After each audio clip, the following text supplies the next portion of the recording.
Hello everyone. आज हम लोग पेपर टू का री एग्ज़ाम क्वेश्चन पेपर और जो हमारे जो इम्पोर्टेंट टॉपिक हैं पेपर टू में उसका रिवीजन करेंगे। तो फर्स्ट है हमारा कि टी स्कोर का सूत्र है। टी स्कोर का जो सूत्र होता है वो होता है 50 + 10 Z। ठीक है, ऑप्शन सी इसका सही है, 15 + 10 Z। नेक्स्ट क्वेश्चन है कि कौन प्रमापीकृत प्राप्तांक नहीं है। वो है आपका मध्यमान। मध्यमान जो आपका होता है वो केंद्रीय प्रवृत्ति यानी कि सेंट्रल टेंडेंसी का प्राप्तांक होता है। ठीक है, ऑप्शन डी इसका सही है।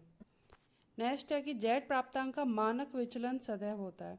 जेड प्राप्तांक का जो मानक विचलन होता है वो हमेशा 1 होता है। ठीक है, हमेशा 1 होता है।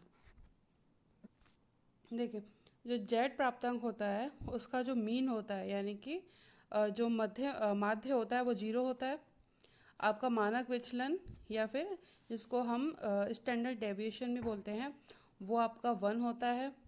और उसके बाद जो स्टेनाइन स्कोर होता है उसकी जो रेंज होती है ना आपकी, वो 1 से 9 तक होती है। ठीक है, लोअर टू टॉप जो होती है वो सर लोअर आपका 1 और टॉप पर आपका 9 रहता है।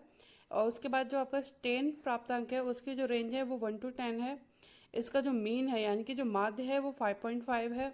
और जो इसका मानक विचलन है वो आपका 2 है। ठीक है, और जो स्टेन प्राप्तांक जो है ये जो है रेमंड बी कैटल इन्होंने दिया था। उसके बाद जो टी प्राप्तांक है इसका जो मीन होता है वो होता है 50। उसके बाद इसका जो मानक विचलन है वो होता है 10। ठीक है, और जो मैकॉल ने दिया था, किसने दिया था? मैकॉल ने दिया था। इसके बाद है स्टेन स्कोर। मानकीकृत मापनी है यानी कि जो स्टेन स्कोर होता है इसकी रेंज कितनी होती है? ये हो आपकी 10 बिंदुओं वाली होती है। कितने बिंदुओं वाली होती है? 1 to 10। ठीक है, 10 पॉइंट्स की ये होती है।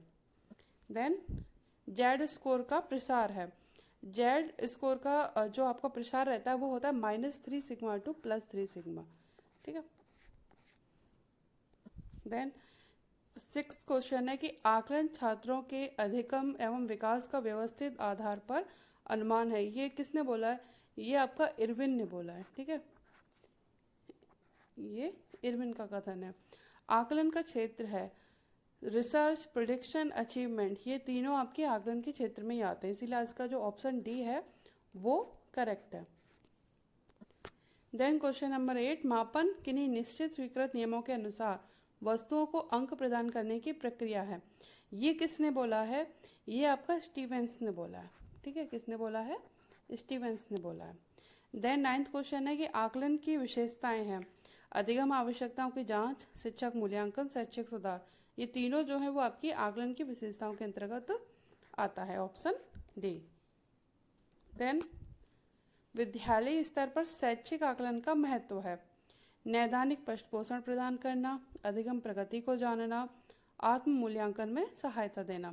ये तीनों ही जो है विद्यालय स्तर पर शैक्षिक आकलन के महत्व में आते हैं, इसीलिए आपका ऑप्शन डी इसमें सही है। देन कि किसका क्षेत्र सीमित होता है? सबसे ज़्यादा जो इन तीनों में मूल्यांकन, आकलन और मापन, इन तीनों में जो है वो मापन का क्षेत्र सबसे ज़्यादा सीमित होता है। ठीक है, मेजरमेंट। ठीक है, उसके बाद है कि किस मापनी में सभी गणितीय प्रक्रिया यानी कि जिसमें हम सारे मैथमेटिकल ऑपरेशंस कर सकते हैं वो कौन सी मापनी होती है? वो होती है अनुपात, रेशियो। ठीक है, ऑप्शन ए। देन क्वेश्चन है कि मूल्यांकन का प्रथम सोपान है। मूल्यांकन का जो प्रथम स्टेप जो हो रहता है वो है उद्देश्यों का निर्धारण, ऑप्शन सी। ठीक है, fixation of objectives. Then question है कि कौन मूल्यांकन का प्रकार नहीं है? जो मूल्यांकन का जो प्रकार आपका नहीं है वो है विस्थापन। ठीक है, क्या है? विस्थापन, डिस्प्लेसमेंट। बाकी आपका डायग्नोस्टिक, समेटिव, प्लेसमेंट, ये आपके मूल्यांकन के प्रकार हैं। और जो आपका जो प्लेसमेंट वाला जो इवैल्यूएशन टाइप है ना, इसको हम प्री असेसमेंट भी बोलते हैं। ठीक है, इवैल्यूएशन है तो प्री इवैल्यूएशन, असेसमेंट के उस पर रूप में पूछ रहा है तो ये इसको हम प्री असेसमेंट भी बोलते हैं। जो प्लेसमेंट लिखा है इसको हम प्री असेसमेंट भी बोलते हैं। देन कौन मापन स्केल का प्रकार नहीं है? वो है मूल्यांकित। ठीक है, बाकी आपका नॉमिनल, ऑर्डिनल, इंटरवल, ये सारे आपके मेजरमेंट स्केल के टाइप होते हैं। मूल्यांकित इसमें सही है। देन 16 क्वेश्चन है कि अधिकतर शैक्षिक मनोवैज्ञानिक परीक्षण सम्मिलित होते हैं। सबसे ज़्यादा जो होते हैं वो होते हैं अनुपात में, ठीक है, ऑप्शन डी। किस में होते हैं? रेशियो में। देन क्वेश्चन नंबर 17 है कि कौन सा उच्च स्तर का, सबसे उच्च स्तर का जो आपकी मापनी रहती है वो रहती है रेशियो, अनुपात, ऑप्शन डी। देन क्वेश्चन है कि एक विद्यार्थी ने गणित में 50 अंक प्राप्त किए, ये उदाहरण है। अब वो 50 अंक प्राप्त किए हैं तो ये कैसी क्वांटिटी है? ये क्वांटिटिव क्वांटिटी है, ठीक है। और ये किसके अंतर्गत आएगा? ये आपका मेजरमेंट के अंतर आएगा, ठीक है। किसके अंतर्गत आएगा? मापन, मापन यानी कि मेजरमेंट के अंतर्गत ये आएगा। फिर है आपका कि मूल्यांकन के अंदर व्यक्ति या समाज या दोनों की दृष्टि अच्छा या वांछनीय है को मानकर चला जाता है। ये किसने बोला? ये आपका रेमर्स और गेज थे, इन्होंने ये स्टेटमेंट दिया था। क्वेश्चन नंबर 20 कि मूल्य निर्णय संबंधित है, ये आपका मूल्यांकन से संबंधित होता है, एवेल्युएशन। देन क्वेश्चन नंबर 21 कि किस मापनी में वास्तविक शून्य बिंदु अनुपात में होता है, ठीक है, रेशियो वाला। मूल्यांकन एक सतत एवं, क्वेश्चन के हिसाब से जो आंसर आपका सही रहेगा वो आपका रहेगा व्यवस्थित, ठीक है, ऑप्शन ए, सिस्टमैटिक। देन जो इसका फुल फॉर्म रहती है सीसीई की, तो वो रहती है कंटिन्यूअस एंड कॉम्प्रिहेंसिव इवेल्युएशन, ठीक है। अगर आपसे फुल फॉर्म पूछता है तो इसकी फुल फॉर्म रहती है continuous and comprehensive evaluation. Then question है कि थर्मामीटर का उदाहरण आकलन की किस मापनी से संबंधित है? थर्मामीटर जो है आपका अंतराल यानी कि जो इंटरवल जो रहता है ना, इससे संबंधित होता है। देन क्वेश्चन है कि मापन होता है, मेजरमेंट जो रहता है वो मूल्यांकन से पहले होता है, इसीलिए आपका ऑप्शन ए इसमें सही है, before evaluation. Then question number 25 की कौन सा आकलन उपकरण है, ठीक है। ये अवलोकन है, साक्षात्कार है, प्रश्नावली है, ये सारे आपके असेसमेंट टूल्स में आते हैं, इसीलिए आपका option D, all of the above. Then question है कि कौन सा आकलन का गुणात्मक उपकरण है, यानी कि क्वालिटेटिव टूल कौन सा असेसमेंट का?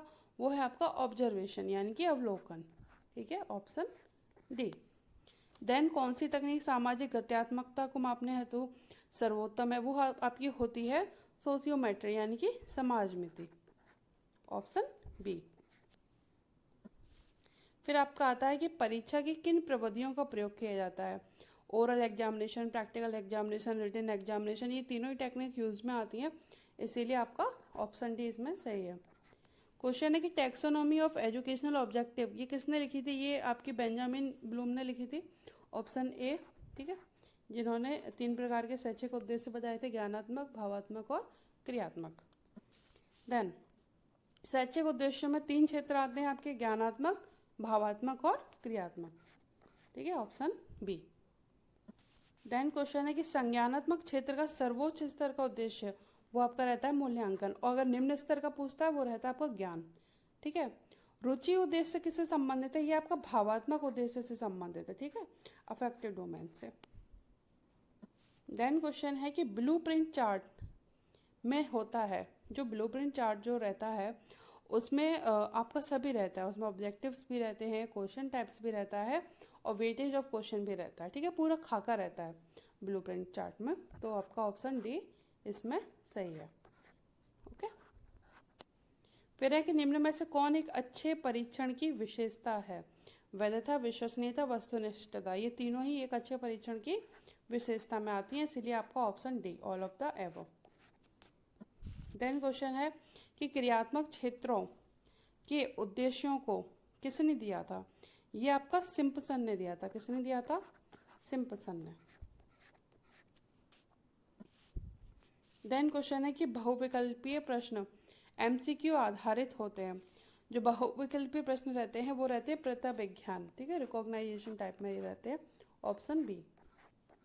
देन क्वेश्चन है कि सामग्री के अर्थ को समझना मूल रूप से कहलाता है। जैसे कुछ बच्चे बोल रहे थे कि मैम ये इसका आंसर ज्ञान होगा, ज्ञान नहीं होता है, ठीक है।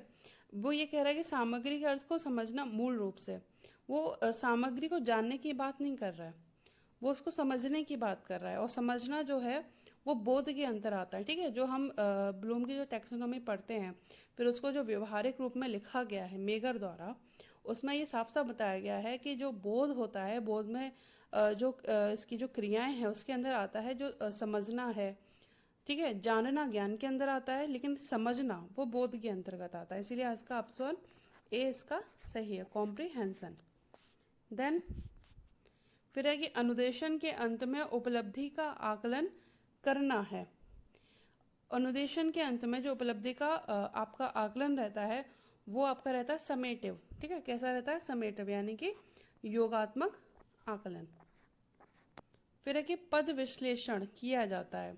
जो आइटम एनालिसिस होती है वो इन तीनों के लिए होती है। ठीक है, अच्छे पद के लिए, कमजोर पद को स्वीकार करने हेतु और पदों में सुधार हेतु। Option D, all of the above. Then question है कि निम्नलिखित में से कौन सा पक्ष शैक्षिक उद्देश्यों को शारीरिक क्षमता से संबंधित है? वो है आपका क्रियात्मक। ठीक है, साइको मोटर। देन क्वेश्चन है कि ब्लूप्रिंट को जाना जाता है। जो ब्लूप्रिंट रहती है वो आपका वर्क स्टाइल इंडिकेटर रहता है। ठीक है, कार्यशैली सूचक। फिर है कि वस्तुनिष्ठ पदों की रचना में प्रश्नों की संरचना आधारित होती है। ये दोनों ही जो है वस्तुनिष्ठ पदों की जो क्वेश्चंस रहते हैं आपके ऑब्जेक्टिव टाइप, उसके उदाहरण है प्रत्यास्मरण और पहचान पर। इसलिए ऑप्शन सी आपका इसमें सही है, both A and B. Then question है कि कौन सा उद्देश्य संज्ञानात्मक पक्ष से संबंधित नहीं है? वो है आपका अनुमूल्यन, यानी कि वैल्यूइंग। ठीक है, जो वैल्यूइंग और अनुमूल्यन जो है ये आपका भावात्मक क्षेत्र में आता है। किस में आता है? भावात्मक में, संज्ञानात्मक में नहीं आता। 44 क्वेश्चन है कि उद्देश्यों को व्यवहारिक रूप में लिखने की विधियां हैं मेगर, मिलर, RCEM। ठीक है, ये तीनों ही आपकी जो है वो उद्देश्यों को व्यवहारिक रूप में लिखने की विधियां होती हैं, उपरोक्त सभी। Option D. जो मेगर जो थे इन्होंने ज्ञानात्मक और भावात्मक इन दोनों उद्देश्यों को व्यवहारिक रूप में लिखा है। मिलर जो थे इन्होंने जो है आपका क्रियात्मक क्षेत्र का जो टैक्सोनॉमी उद्देश्य जो है उसको इन्होंने व्यवहारिक रूप में लिखा है। उसके बाद फिर है कि प्रश्नावली के प्रकार हैं अप्रतिबंधित, प्रतिबंधित और चित्रात्मक। ये तीनों ही आपके प्रश्नावली के प्रकार होते हैं, इसीलिए option D, all of the above. Then question है कि बुद्धि अमूर्त विचारों के बारे में सोचने की योग्यता है। ये किसने कहा है? ये आपका टर्मन ने कहा है। किसने कहा है? टर्मन ने कहा है। Option B. देन क्वेश्चन है बुद्धि लब्धि यानी कि IQ, इसका सूत्र क्या होता है? वो होता है आपका ये MA/CA × 100। ठीक है, मानसिक आयु बटे आपकी वास्तविक आयु, उसको 100 से आपको मल्टीप्लाई कर देना है। फिर है कि मानसिक आयु की अवधारणा सर्वप्रथम किसने दी थी? ये बिने ने सबसे पहले दिया था। ठीक है, मानसिक आयु का जो आयु का जो कॉन्सेप्ट जो था वो सबसे पहले बिने ने दिया था। फिर है कि 1912 में किसने बिने बुद्धि परीक्षण का भारतीय अनुकूलन परीक्षण तैयार किया? वो थे Rice. Option A. Then question है कि आर्मी अल्फा बुद्धि परीक्षण है, ये आपका होता है सामूहिक शाब्दिक परीक्षण। ठीक है, group verbal test. Option C. फिर है कि ये क्वेश्चन थोड़ा ठीक से नहीं आया, लेकिन इसका हम इंग्लिश वर्जन देख लेते हैं कि if the chronological age of a student is 10 years and his mental age is 13 years then IQ will be. तो हमारा जो सूत्र है कि मेंटल एज अपॉन जो उसकी क्रोनोलॉजिकल एज होती है, यानी कि आपका रहेगा आपका 13/10 मल्टीप्लाई बाई 100। ठीक है, तो कितनी आई जाएगी आपकी? 130। तो ऑप्शन बी आपका इसमें सही है। ठीक है, ऑप्शन बी। फिर है कि प्रक्षेपी तकनीक व्यक्ति के मन का मापन करती है। देखिए, सबसे पहले एक क्वेश्चन आपका पेपर 1 है, उसमें एक क्वेश्चन है कि मन के कितने प्रकार होते हैं। वो आपके मन के 3 प्रकार होते हैं जो इसमें दिए गए हैं, चेतन मन, अर्धचेतन मन और अचेतन मन। ठीक है, ये तीनों जो है आपके मन के प्रकार होते हैं। और ये जो क्वेश्चन कह रहा है कि प्रक्षेपी तकनीक व्यक्ति के मन का मापन करती है, वो अवचेतन मन का मापन करती है, यानी कि option C, unconscious mind. Option C. ठीक है, जो चेतन मन होता है वो तो हमको सामने से दिखाई दे रहा है, लेकिन जो अनकॉन्शियस माइंड है, तो जो व्यक्तित्व का जो मापन किया जाता है, जो पर्सनालिटी मेजर की जाती है प्रक्षेपी तकनीक द्वारा, उसमें अनकॉन्शियस माइंड का वो मेजरमेंट करते हैं। फिर है आपका कि कौन सा परीक्षण भविष्य की योग्यता का मापन करने के लिए बनाया जाता है, वो आपका रहता है एप्टीट्यूड टेस्ट, अभिक्षमता परीक्षण। ठीक है, एप्टीट्यूड टेस्ट। फिर आपका आता है कि बुद्धि के बहुकारक सिद्धांत के प्रतिपादक हैं, वो हैं आपके Thorndike, option B. Then question है कि व्यक्तित्व व्यक्ति के व्यवहार ये एक समग्र विशेषता है, ये किसने कहा है? ये आपका वुडवर्थ ने कहा है। किसने कहा है? वुडवर्थ ने, ऑप्शन बी। देन क्वेश्चन है कि व्यक्तित्व के मनोविश्लेषणवाद जो सिद्धांत है उसके प्रतिपादक कौन थे? वो थे आपके Freud, option A. Then question है कि निम्नलिखित में से कौन व्यक्तित्व के प्रक्षेपी तकनीक के अंतर्गत आती है? तो जो प्रक्षेपी तकनीक जो रहती है उसके अंदर आपका साहचर्य प्रवृत्ति भी आती है, पूर्ति प्रवृत्ति भी आती है और अभिव्यक्ति प्रवृत्ति भी आती है। इसलिए आपका जो आंसर है वो है ऑप्शन डी, उपरोक्त सभी, यानी कि all of the above. Then question है कि प्रासंगिक अंतर्बोध परीक्षण यानी कि जो टीएटी विकसित किया गया, ये किसने विकसित किया था? ये आपका जो है मॉर्गन और मुरे थे, इन्होंने विकसित किया था। ठीक है, ऑप्शन डी। देन क्वेश्चन है कि कौन सा सृजनात्मकता की विशेषता नहीं है? सृजनात्मकता की जो आपकी विशेषता नहीं है वो है दृढ़ता। दृढ़ता इसमें नहीं आएगा। ठीक है, rigidity, option B.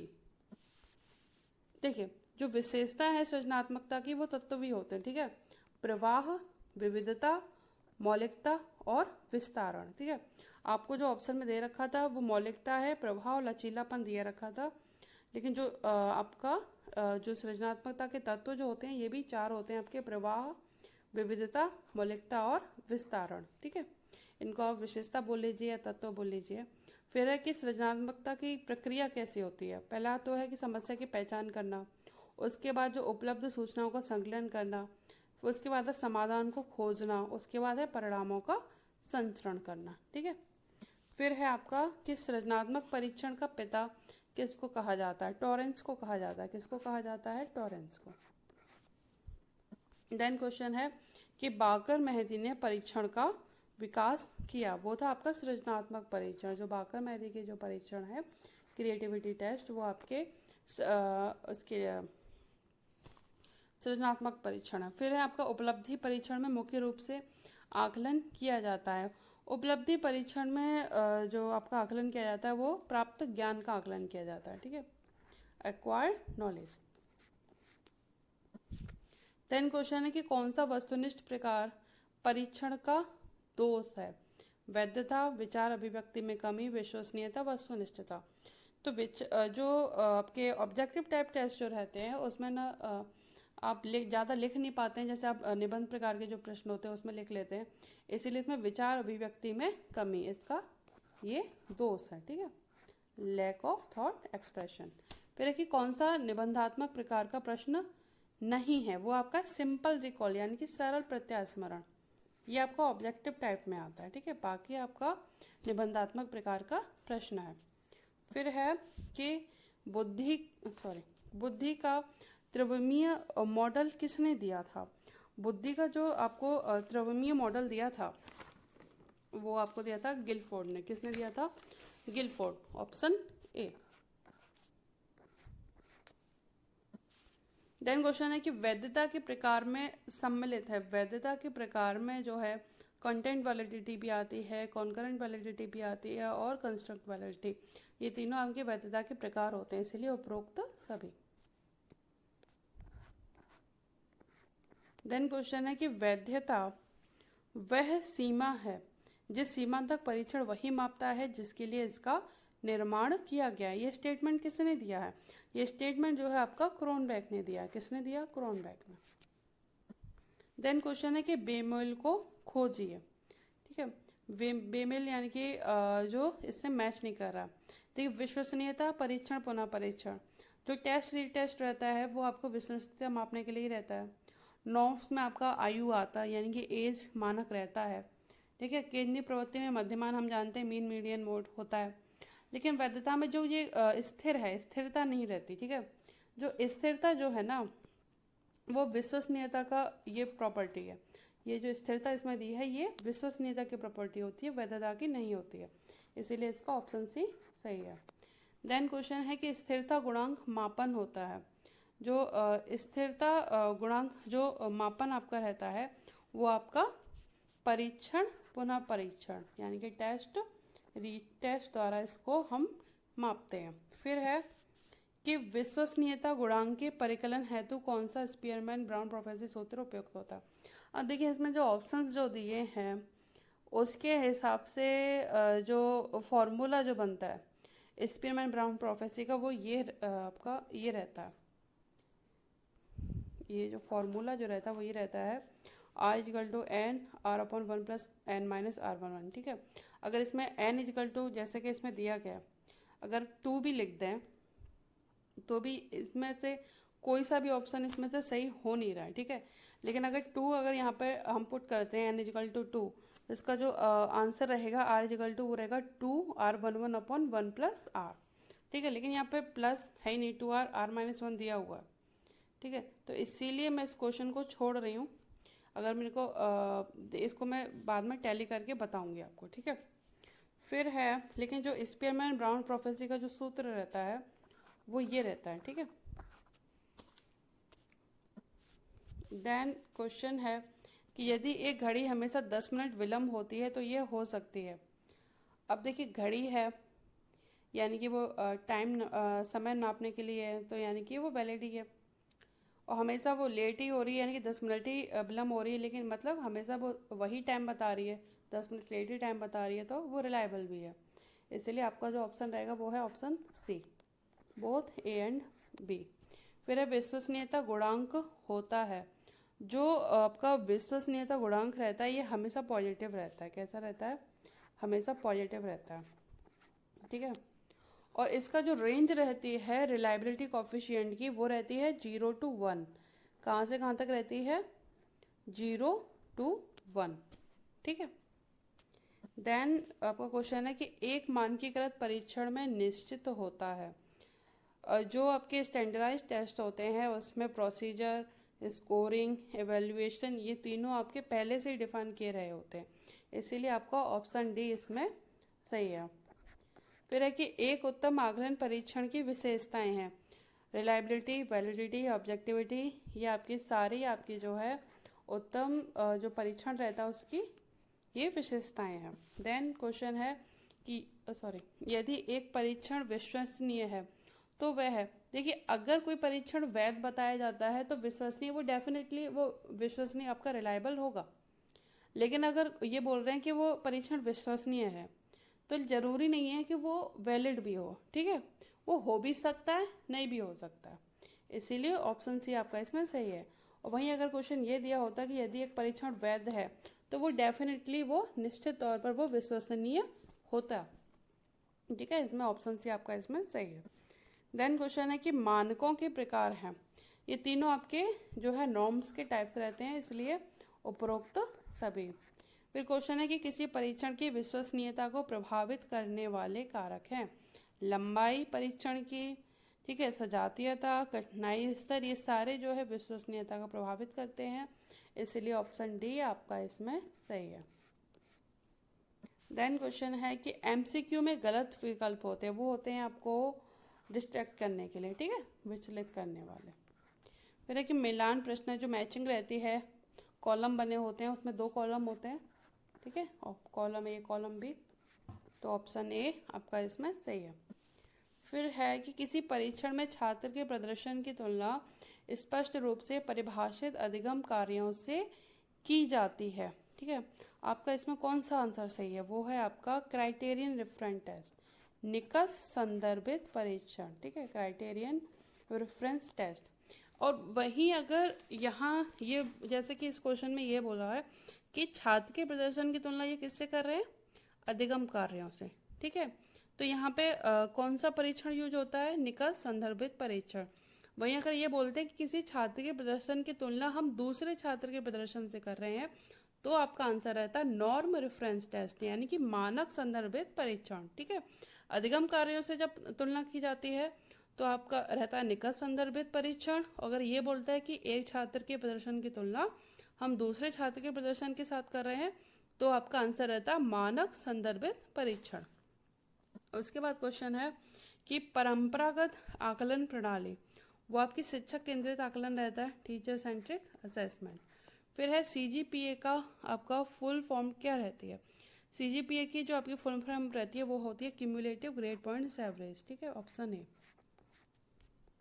Then question है कि ग्रेडिंग प्रक्रिया के संबंध में कौन सा कथन सत्य नहीं है? वो है आपका कि ग्रेडिंग आकलन की परंपरागत विधि है। ग्रेडिंग जो है आकलन की वो परंपरागत विधि नहीं है। ठीक है, ऑप्शन डी। फिर है आपका कि किस प्रकार के परीक्षण में पद विश्लेषण आवश्यक रहते हैं? पद विश्लेषण आपके स्टैंडर्डाइज टेस्ट में रहते हैं, शिक्षक निर्मित में नहीं रहते हैं। तो शिक्षक अपने हिसाब से प्रश्न डालते हैं। ठीक है, इसीलिए ऑप्शन ए। क्लास में अगर कोई टीचर टेस्ट ले रहा है तो वो अपने स्तर से प्रश्न बनाता है। ठीक है, उसमें वो पद विश्लेषण नहीं करता है, वो केवल आपका मानकीकृत जो परीक्षण बनते हैं उसमें रहता है। फिर है कि हमारे स्कूल में अधिकतर परीक्षण अचीवमेंट टेस्ट। ठीक है, सबसे ज़्यादा स्कूल्स में जो आपके परीक्षण रहता है वो किस उपलब्धि परीक्षण रहता है। फिर है कि निम्नलिखित में से केंद्रीय प्रवृत्ति का मापन नहीं है, वो है आपका स्टैंडर्ड डेविएशन, मानक विचलन, ऑप्शन सी। फिर है कि जब मध्यमान एवं मध्यांक के अंक ज्ञात हों तब बहुलांक होता है, यानी कि मीन मीडियन मोड में आपका जो रिलेशन होता है वो क्या रहता है? वो रहता है आपका mode is equal to 3 median minus 2 mean, यानी कि ऑप्शन सी आपका इसमें सही है। ठीक है, 3 मध्यांक माइनस 2 मध्यमान, ऑप्शन सी। देन क्वेश्चन है कि 2, 5, 10, 15 इन संख्याओं को मध्यमान ज्ञात कीजिए। मध्यमान ज्ञात करने का हमारा सूत्र है, इनका सबको हमको ऐड करके इनका जो नंबर है, ठीक है, कितने नंबर हैं? ये 5 नंबर है। ठीक है, इनको आप ऐड कर लीजिए, ऐड करके इसको 5 से इसको हम डिवाइड कर देंगे। ठीक है, हमारा आंसर आएगा 8। ठीक है, 2 + 5 + 8 + 10 + 15, देन इसको डिवाइडेड बाई 5, आपका आंसर आएगा 8। फिर है कि किसी अंक वितरण में वह मान जिसकी आवृत्ति सर्वाधिक हो बहुलक कहलाता है। ये किसने बोला था? ये आपका गिलफोर्ड ने बोला था। ठीक है, ऑप्शन सी। देन क्वेश्चन है कि इन संख्याओं का मध्यांक निकालिए। मध्यांक का मतलब वो माध्यिका निकलवा रहा है। तो ये पहले तो ये जो नंबर है ना, इनको पहले हम एक असेंडिंग ऑर्डर में लिख लेंगे। ठीक है, पहले लिखेंगे 8, देन 9, 8, 9, 10, 12, 13, 15। ठीक है, कोई नंबर छूट तो नहीं गया? हाँ 7, सॉरी 7 छूट गया। तो आपका जो मध्यांक क्या रहता है कि जो आपके अंकों के बीच में जो बीचों बीच में जो आपका नंबर रहता है वो आपका मध्यांक कहलाता है। तो इसमें जो मध्यांक है वो है आपका 10। ठीक है, जो इधर भी आपके 3 नंबर छूट रहे हैं, इधर भी आपके 3 अंक छूट रहे हैं। ठीक है, तो मध्यांक आपका क्या रहा? 10। ठीक है, तो आपका जो आंसर इसका सही है वो क्या है? आपका 10, 90 का ऑप्शन बी। देन क्वेश्चन है कि विचलनशीलता का सर्वोत्तम मापक होता है, वो आपका रहता है स्टैंडर्ड डेविएशन। जो इसमें ऑप्शन दिए हुए हैं, range, standard deviation, mean deviation, quartile deviation, ये चारों ही आपकी वेरिएबिलिटी के मापक होते हैं। ठीक है, लेकिन जो सर्वोत्तम मापक रहता है वो आपका रहता है स्टैंडर्ड डेविएशन, यानी कि मानक विचलन। मानक विचलन को हम प्रमाप विचलन भी कहते हैं। ठीक है, क्या कहते हैं? प्रमाप विचलन। फिर है कि निम्नलिखित में से कौन केंद्रीय प्रवृत्ति सर्वाधिक स्थायित्व रखती है? वो रहे मध्यमान। जब हम मध्यमान निकालते हैं ना तो उसमें जितने भी आपके जो आंकड़े दिए रहे होते हैं उन सब का हम यूज करते हैं। ठीक है, हर तरीके से। लेकिन माध्यिका और बहुलक निकालने में ऐसा नहीं होता है, इसीलिए जो सबसे ज़्यादा जो स्थायित्व रखता है वो रहता है आपका मीन, यानी कि मध्यमान। फिर है ये आपके सूत्र हैं, एक ये तो आपका आपसे ज़्यादातर जो एमसीक्यू टाइप में वो सूत्र ही पूछते हैं, ठीक है। कॉफिशिएंट ऑफ वेरिएशन का अगर सूत्र पूछता है तो उसका सूत्र होता है मानक विचलन, यानी कि जो स्टैंडर्ड डेविएशन अपॉन माध्य है, यानी कि mean, S D upon M mean into 100, ठीक है। फिर रेंज, रेंज का जो फॉर्मूला रहता है वो आपका रहता है उच्चतम प्राप्तांक माइनस न्यूनतम प्राप्तांक, यानी कि हाईएस्ट वैल्यू माइनस आपकी लोएस्ट वैल्यू। देन जो आपका चतुर्थांक परास, ठीक है, वो रहता है, इसका सूत्र आपका रहता है Q D equal to Q three minus Q one upon two. Standard deviation का जो फॉर्मूला रहता है वो आपका रहता है sigma equal to under root 1/n XI minus X bar whole square, okay.